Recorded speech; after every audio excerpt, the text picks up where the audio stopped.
మీరే 1,00,000 ఎకరాలకి నీళ్ళు ఇస్తామని చెప్పి ప్రతి నియోజకవర్గంలో ఇయ్యలేదు. మీరు చేసినవి చదవాలంటే చాలా ఉన్నాయి కదా. 10 ఏళ్ల పాపాలకి 10 నెలలు కాకముందే ఎందుకు ఇంత ఎగిరిపడతా ఉన్నారు వీళ్ళు? మరి మీరు 10 ఏళ్ల పాలన గురించి, వాళ్ళు చేయనటువంటి హామీలు, నెరవేర్చినటువంటి హామీల గురించి మాట్లాడుతున్నారు. మరి కాంగ్రెస్ ఏడాది పాలన పూర్తి చేసుకున్నాక వాళ్ళు ఇచ్చినటువంటి హామీలు ఏ మేరకు అమలయ్యాయి? వాటిపైన ఎక్కడ మరి ఎందుకు రేవంత్ ప్రభుత్వం పైన అంతగా మీకు ప్రేమ ఎందుకు? రఘునందన్ ఎందుకు రేవంత్ రెడ్డికి వ్యతిరేకంగా మాట్లాడరు అనేది ఒక విమర్శ మీ పైన. రఘునందన్ రావు మాట్లాడినట్టుగా ఎవరికి మాట్లాడరాదు, నాకు ఉత్తుతో మాట్లాడరాదు, ఉన్నది ఉన్నట్టే మాట్లాడతా. రేవంత్ రెడ్డి గురించి వీళ్ళేం మాట్లాడుతారు? నేను ముఖ్యమంత్రి కావాలని బావ, నేను ముఖ్యమంత్రి కావాలని బామ్మరిది. వీళ్ళు ఏమైనా చేస్తామన్నారు? వీళ్ళు జనానికి చేస్తారా అంటున్నా. నీకు లోకల్ స్టాండ్ ఎక్కడిదని అడుగుతున్నా. అసలు నీకు ఏమైనా ఉందా అంటున్నా. అన్నం తినేటోడైతే ఎవడు మాట్లాడొద్దు అంటున్నా. 10 ఏళ్ళు మీరు చేసిన పాపాలకి ప్రజలు బండకేసి కొట్టిరు మిమ్మల్ని. ఇంకెందుకు మాట్లాడుతున్నారు మీరు? అసలు మీకు నైతిక హక్కు ఎక్కడిది? ఏదో మేమే వస్తాం, మళ్ళీ మేమే వస్తాం, కాంగ్రెస్ చేసిన పాపాలకి మేమే వస్తాం. నేను ఒకటి చెప్పదలుచుకున్నాను, మేము తొందరపడదలుచుకోలేదు. వాళ్ళు 10 సంవత్సరాల్లో ఎంత పాపాన్ని అయితే మూటగట్టుకున్నారో వీళ్ళు ఏడాదిలో ఎంత పాపాన్ని మూటగట్టుకున్నారు.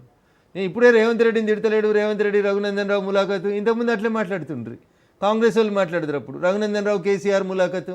నేను ఒకటి చెప్పదలుచుకున్నా రోజా గారు మీ ద్వారా, నాకు ఎవరితోటి ములాఖతు కావాల్సిన అవసరం లేదు. ఎవడైనా ఒకటే నాకు. బండ కొట్టాలనుకున్నప్పుడు కేసీఆర్నైనా కొట్టినాం, హరీష్ రావునైనా కొట్టినాం, కేటీఆర్నైనా కొడతాం, రేపు సమయం వచ్చినప్పుడు రేవంత్ రెడ్డిని అయినా కొడతాం. పెద్దగా వీళ్ళు వాళ్ళంతే పెద్దోళ్ళు అయింది మాకంటే, మా పార్టీ కంటే. మా పార్టీ గొప్పది, మేమే గొప్ప, ఆ ఇద్దరు పనికిరారని చెప్పి వచ్చే ఎలక్షన్లో మేము వస్తాం. అయితే మేము తొందరపడతలేము. కేసీఆర్ అంటే టీం కో అని పోతున్నారు. ఎందుకు? ఇటుగా రామారావుకి పేరు వస్తుందని ఈయన కూరుకోతే ఆయన కూరుకోతాడు హరీష్ రావుకి పేరు వస్తుందని ఇప్పుడు 3 రోజులు మొదలయ్యారు. మళ్ళీ ఇక మీరేనా ఈ బ్యాండ్ మేళ మీరేనా అంటున్నాం మేము. మీ మీద కూడా జనానికి విరక్తి రావాలి కదా అని చెప్తా ఉన్నా నేను. రేవంత్ రెడ్డి నాకేమైనా చుట్టామా? మా పార్టీ వాడా? నీకన్నా కులం ఉన్నది కానీ ఆయనకేమున్నది ఇప్పుడున్న ముఖ్యమంత్రికి? వీళ్ళకి ఏంటంటే మాట్లాడేటోడు ఎవడు మాట్లాడొద్దు, మేము మాట్లాడిందే టీవీలలో కనబడాలి, వినబడాలి. అయితే కేటీఆర్ మాట్లాడాలి, లేకపోతే హరీష్ మాట్లాడాలి. ఎవరు లేరా ఎమ్మెల్యేలు? వీళ్ళు ఎమ్మెల్యేలు కాకముందు ఎమ్మెల్యేలు అయిన వాళ్ళు ఉన్నారు. ఆడ తలసాని శ్రీనివాస్ యాదవ్ ఎందుకు మాట్లాడాడు అంటున్నా. పక్కన ప్రశాంత్ రెడ్డి ఉన్నాడు మంత్రి, జగదీష్ రెడ్డి ఉన్నాడు మంత్రి, సవితా ఇంద్రారెడ్డి గారు ఉన్నారు. ఎవరైనా మాట్లాడిస్తారా వీళ్ళు అసెంబ్లీలో? ఎందుకు మాట్లాడలేదు అంటారు? వాళ్ళని మాట్లాడియారు కదా వీళ్ళు అవకాశం ఇయ్యారు కదా. అయితే ఈయన లేకపోతే ఆయన. ఇక వీళ్ళిద్దరికే తెలిసి దేశంలో ఎవరికి తెలియదు సబ్జెక్టు. అందుకని నేను ఫస్ట్ వాళ్ళ గురించి మాట్లాడాల్సి వస్తే అసలు మీరు మాట్లాడడం బంద్ చేయాలి. మీరు రాజకీయాలకు దూరం ఉంటే ఆరోగ్యానికి మంచిది.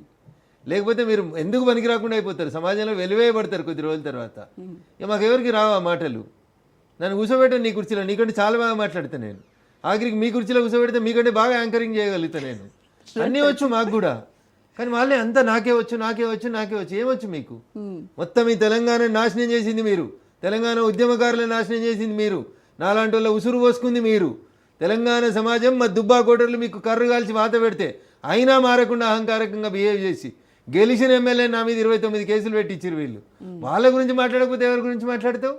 వాళ్ళు అసలు ఉండడానికి అనర్హులు తెలంగాణ సభ్య సమాజం లోపల. ఏం మాట్లాడుతారు? ఎవరి కోసం మాట్లాడుతున్నావు? మరి బీజేపీకి నిరుద్యోగుల కోసం. మా గురించి మీరు తర్వాత మాట్లాడారు, మేము వచ్చేస్తామని చెప్తున్నాం కదా. అట్లా వస్తాం. రేవంతులు హరీష్లు వీళ్ళు మా ముందు నిలబడితే కూడా పనికిరారు. మరి మిమ్మల్ని ఎలా ప్రజలు నమ్మాలి? అదే చెప్తాను, 2 దొంగలు చూసిన తర్వాత మేము చాలా మంచి వాళ్ళం అంటున్నాం.